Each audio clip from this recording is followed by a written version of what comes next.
Pemirsa, kembali lagi bersama saya Katarina Amelia di Wanyu Sore. Pemirsa, Rumah Jaksa Agung Muda Tindak Pidana Khusus atau Jampitsus, Kejaksaan Agung Febri Adriansyah dijaga ketat oleh pasukan elit TNI. Kapus Penkum Kejagung Republik Indonesia Anang Supriyatna membantah bahwa pengamanan dilakukan karena adanya isu penggeledahan. Informasi lainnya, pemirsa, Komisi Pemberantasan Korupsi dijadwalkan akan memanggil mantan Menteri Agama Yakut Komas terkait kasus dugaan korupsi kuota haji yang tengah diusut KPK. Pemirsa, inilah Wanyu Sore selengkapnya.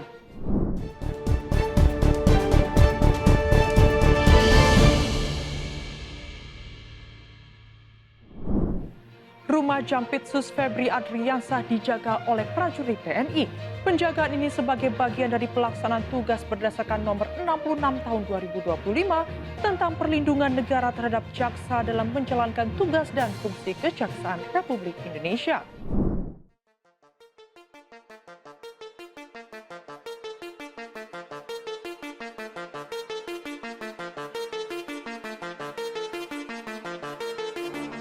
Rumah Jaksa Agung Muda Tindak Pidana Khusus atau Jampitsus Febri Adriansyah dijaga ketat prajurit TNI. Beredar informasi bahwa Direktorat Reserse Kriminal Umum Polda Metro Jaya sedang menggeledah rumah Febri di Kebayoran, Jakarta. Namun penggeledahan tersebut gagal karena diadang prajurit TNI. Sementara itu, Kejagung membantah adanya penggeledahan di rumah Febri. Kepala Pusat Penerangan Hukum atau Kapus Penkum Kejagung Anang Supriyatna mengatakan dirinya sudah bertanya langsung kepada Febri terkait informasi yang beredar tersebut.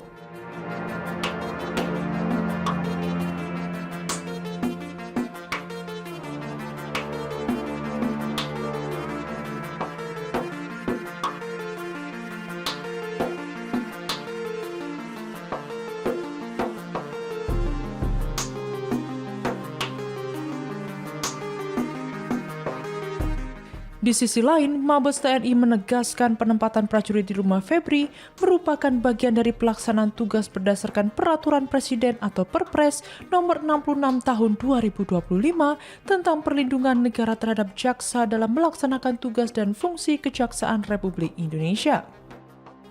Selain itu, pelibatan TNI juga merujuk pada nota kesepakatan antara TNI dan Kejaksaan Agung sehingga penjagaan oleh prajurit sudah sesuai prosedur dan regulasi yang berlaku.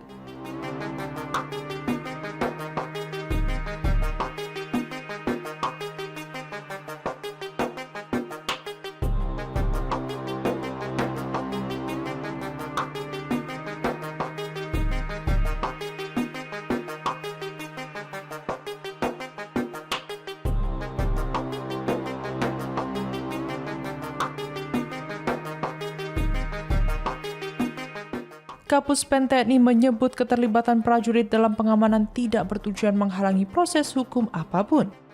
Ia mengatakan TNI tetap menjunjung tinggi supremasi hukum dan menghormati tugas serta kewenangan institusi lain.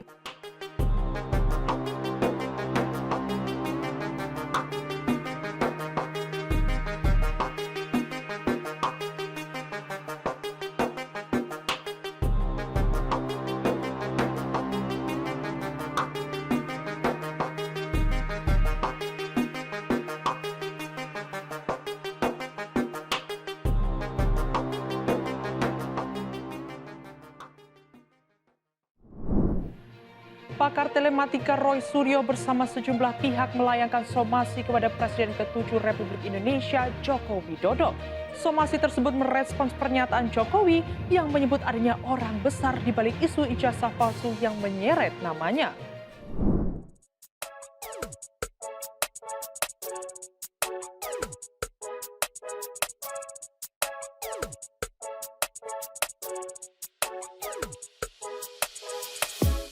Pakar telematika Roy Suryo bersama sejumlah pihak yang tergabung dalam tim advokasi anti kriminalisasi akademisi dan aktivis melayangkan somasi terbuka kepada Presiden ke-7 Republik Indonesia Joko Widodo pada Senin 4 Agustus.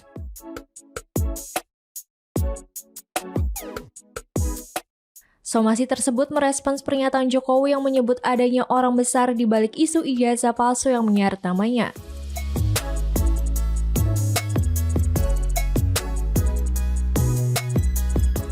Kuasa hukum dari tim pembela ulama dan aktivis Ahmad Kozinuddin menilai bahwa ucapan Jokowi mengandung unsur fitnah dan tidak didasarkan pada data maupun identitas yang jelas.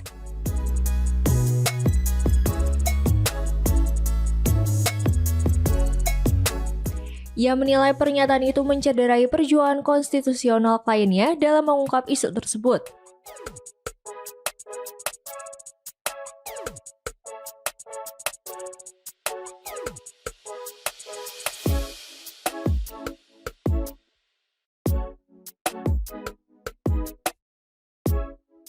Ia menambahkan bahwa tudingan tersebut sangat melukai pihak yang berjuang secara sah dan membersihkan sejarah bangsa dari dugaan kepemimpinan nasional tidak sah secara akademik.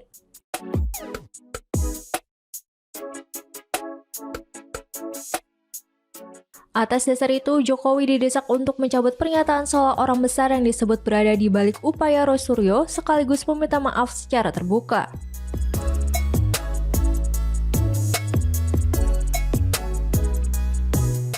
Sebelumnya, Jokowi menanggapi sejumlah isu politik yang ditujukan kepadanya dan putranya Wakil Presiden Gibran Rakabuming Raka.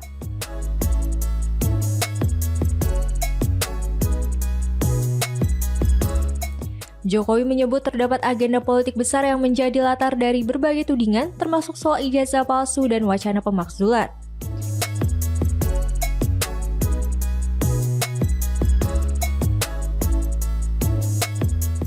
Ia juga mengatakan ada kekuatan besar di balik serangan-serangan tersebut, yang artinya ada orang besar yang membackup tanpa merinci lebih lanjut siapa yang dimaksud.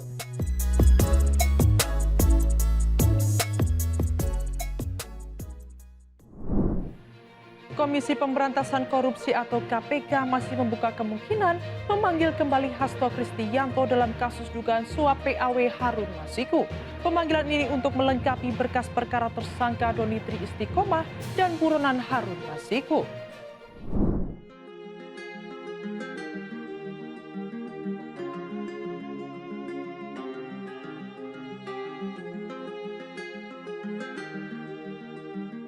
Komisi Pemberantasan Korupsi KPK masih mempertimbangkan untuk kembali memanggil Hasto Kristianto.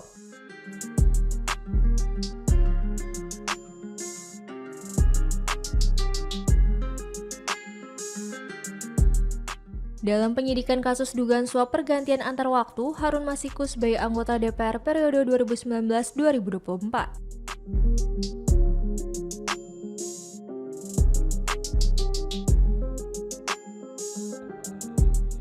Juru bicara KPK Budi Prasetyo menyampaikan bahwa pihaknya tetap terbuka memanggil siapapun yang dapat membantu proses hukum termasuk Hasto.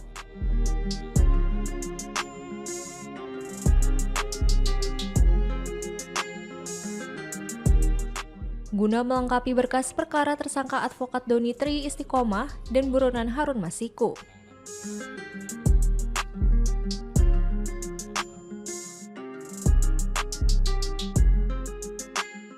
KPK saat ini masih mendalami sejumlah barang bukti yang disita dari Hasto, seperti telepon genggam, buku catatan, dan flash disk.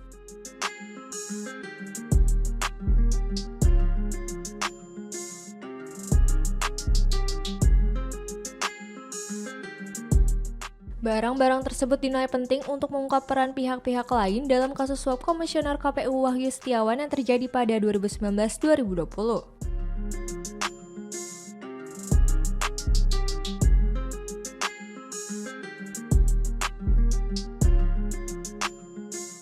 Meskipun Hasto telah mendapatkan amnesti dari Presiden Prabowo Subianto, Budi menegaskan hal itu tidak mempengaruhi proses hukum terhadap tersangka lainnya.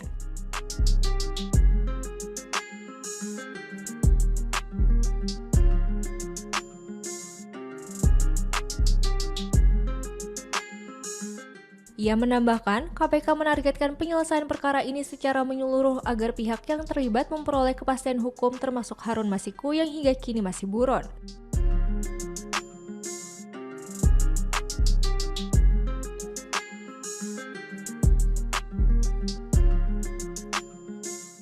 Diketahui, Harun Masiku bersama Hasto Kristianto, Doni Tri Istiqomah, dan ex-kader PDIP Saiful Bahri diduga terlibat dalam skandal suap terkait pengurusan PAU anggota DPR.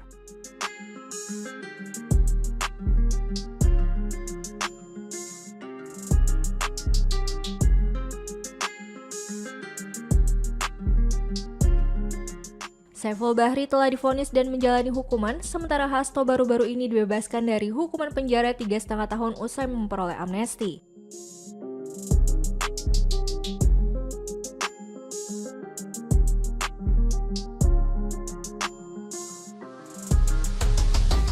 Sementara Doni Tri Istiqomah masih berstatus tersangka dan tengah diproses untuk segera disidangkan oleh KPK.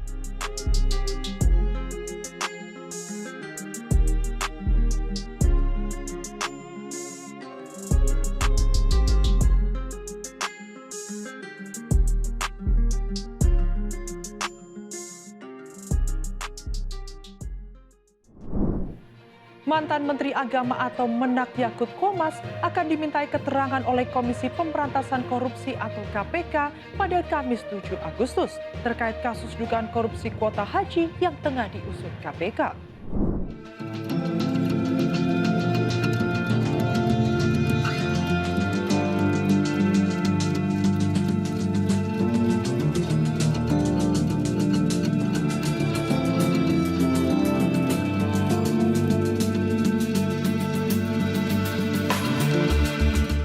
KPK menjadwalkan klarifikasi terhadap ex-Menteri Agama atau Menak Yakut Komas terkait dugaan korupsi kuota haji pada Kamis 7 Agustus.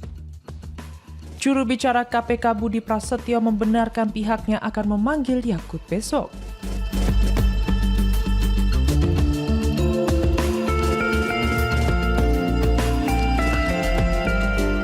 Budi mengatakan keterangan Yakut sangat diperlukan dalam perkara dugaan suap korupsi kuota haji yang tengah diusut KPK. Budi berharap Yakut dapat menghadiri pemanggilan tersebut.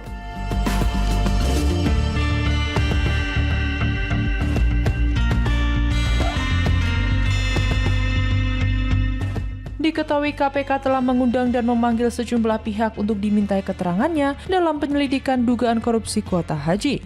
Di antaranya Kepala Badan Pengelolaan Keuangan Haji atau BPKH Fadlul Imansyah hingga pendakwa Khalid Basalamah.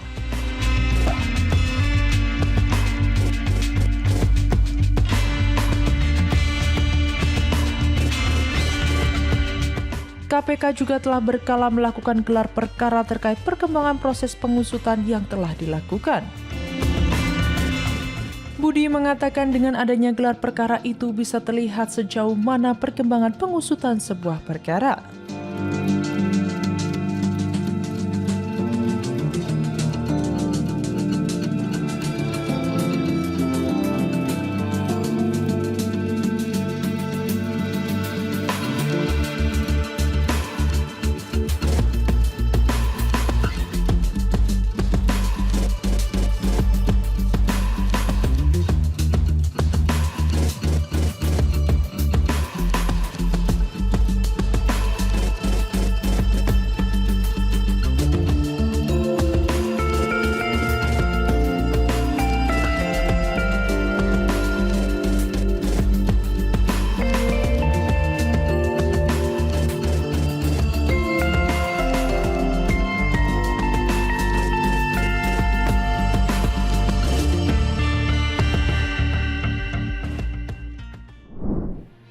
Seorang wanita berusia 49 tahun ditetapkan sebagai tersangka usai kedapatan mencuri perhiasan di mal kawasan Kelapa Gading. Ia mengaku mencuri karena untuk memenuhi kebutuhan hidupnya.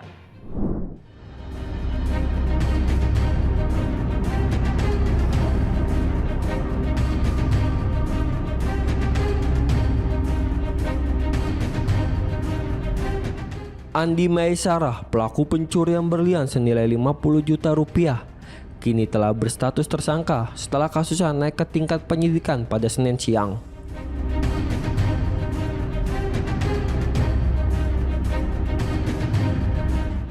Meski keterangannya kerap berubah-ubah, motif dari aksi pencurian yang dilakukan wanita 49 tahun ini diduga demi memenuhi kebutuhan dan gaya hidupnya.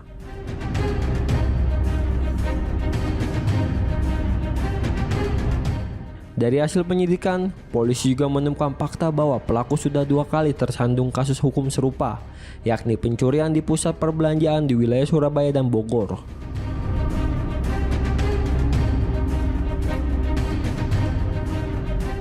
Melihat kasus yang cukup unik serta sikap pelaku yang terus berubah-ubah dalam memberikan keterangan, pihak kepolisian melibatkan asesor psikologis dari Polres Jakarta Utara untuk mendampingi proses pemeriksaan.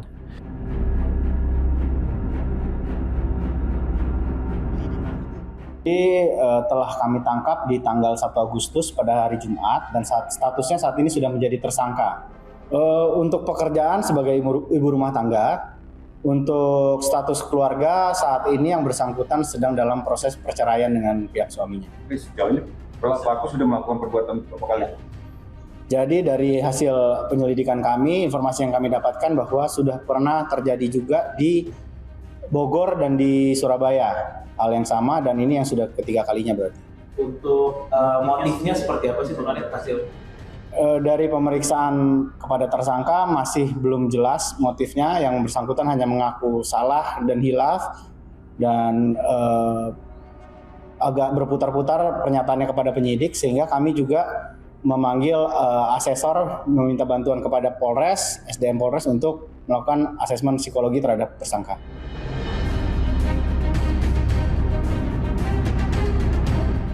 Untuk sementara, tersangka bersama barang bukti kini ditahan di rumah tahanan sementara Mapolsek Kelapa Gading.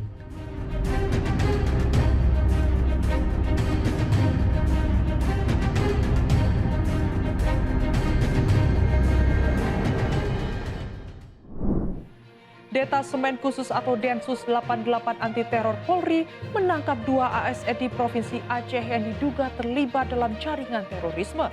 2 ASN tersebut masing-masing bekerja di kantor wilayah Kementerian Agama Aceh dan Dinas Pariwisata Kota Banda Aceh.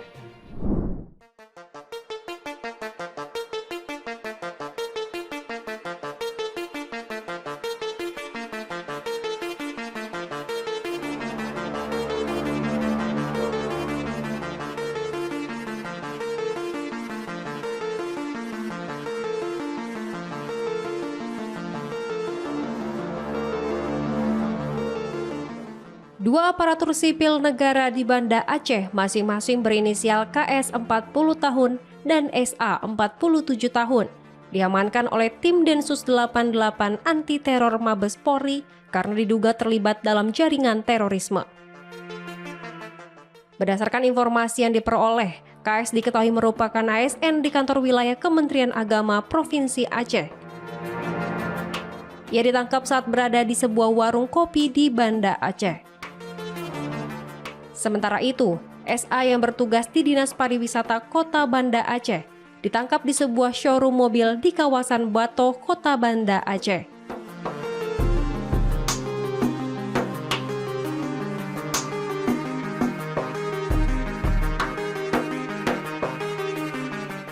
Selain melakukan penangkapan, tim Densus 88 juga melakukan penggeledahan di sejumlah lokasi yang diduga menjadi tempat aktivitas atau penyimpanan barang-barang yang berkaitan dengan tindak pidana terorisme.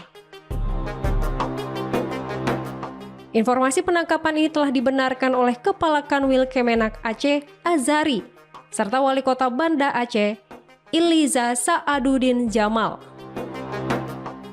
Dapat kami sampaikan bahwa terkait dengan penangkapan saudara MZ, benar bahwa MZ yang ditangkap oleh Densus 88 di salah satu warung kopi di Banda Aceh adalah ASN Kantor Wilayah Kementerian Agama Provinsi Aceh berdasarkan surat pemberitahuan dari Densus 88. Informasi ini saya terima melalui PLH Kanwil Kemenang, yaitu Kepala Bidang Pendidikan Agama Islam, karena saya sedang bertugas kegiatan silaturahmi nasional FKUB di Jakarta. Terkait sejauh mana keterlibatan MZ, kami belum mendapat informasi lebih lanjut. Hari ini kami dikejutkan dengan adanya komunikasi dengan Densus 88 yang menyampaikan bahwasanya ada oknum dari ASN Kota Banda Aceh yang terlibat dengan jaringan teroris, yaitu Negara Islam Indonesia. Nah, tentu kami sangat mengapresiasi kinerja dari Densus 88 yang bisa mengungkap adanya teroris di Kota Banda Aceh. Dan walaupun kita juga menjunjung asas praduga tak bersalah, yang memang itu harus kita kedepankan. Kami siap terus berkoordinasi, membantu, mendukung dari apa yang dilakukan oleh Densus 88 untuk tindakan hukum dalam perjalanan pemeriksaan, dan mudah-mudahan Densus 88 terus bisa mendapatkan kalau ada memang jaringan-jaringan terorisme yang ada di Aceh dan khususnya Kota Banda Aceh. Pemerintah Kota Banda Aceh siap bersama-sama untuk mengungkapkan hal ini, dan jika terbukti memang bersalah, maka kami juga akan memberikan sanksi tegas terhadap ASN yang bersangkutan sesuai dengan aturan perundang-undangan yang berlaku. Pihak Kementerian Agama Aceh maupun Wali Kota Banda Aceh menyatakan belum mengetahui secara rinci mengenai dugaan keterlibatan ASN mereka dalam jaringan terorisme. Menteri Sekretaris Negara Prasetyo Hadi mengatakan pihaknya tidak senang dengan istilah rombongan jarang beli atau rojali dan rombongan hanya nanya atau rohana. Menurutnya, dengan maraknya rojali dan rohana, pemerintah harus mendorong pertumbuhan ekonomi dan investasi yang lebih maksimal.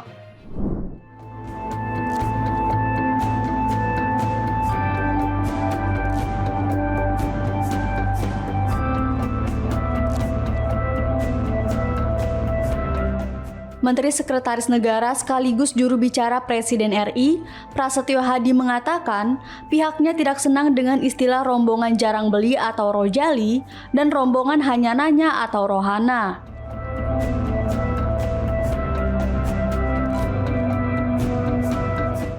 Ia juga menyebut istilah rojali dan rohana sebaiknya tidak dijadikan sekedar lelucon.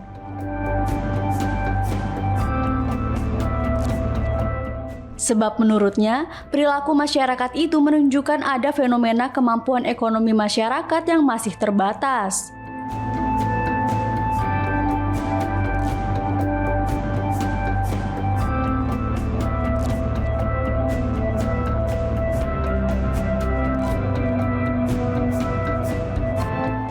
Dengan maraknya rojali dan rohana, Prasetyo Hadi menyebut pemerintah harus mendorong pertumbuhan ekonomi dan investasi yang lebih maksimal. Di sisi lain, kebocoran anggaran yang menghambat pertumbuhan ekonomi harus dikurangi.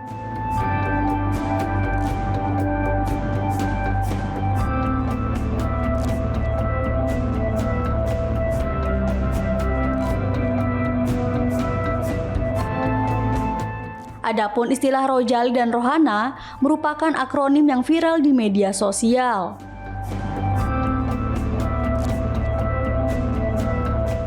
Istilah tersebut menggambarkan fenomena yang erat dikaitkan dengan pelemahan daya beli masyarakat. Rojali adalah singkatan dari rombongan jarang beli, menggambarkan kelompok masyarakat yang kerap mengunjungi pusat perbelanjaan namun jarang melakukan transaksi pembelian.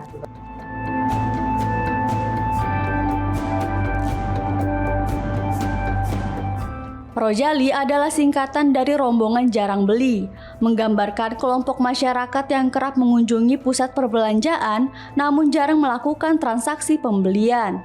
Sementara rohana adalah rombongan hanya nanya, di mana merujuk pada pengunjung yang aktif bertanya-tanya soal produk seperti harga, diskon, atau fitur, namun tidak membeli.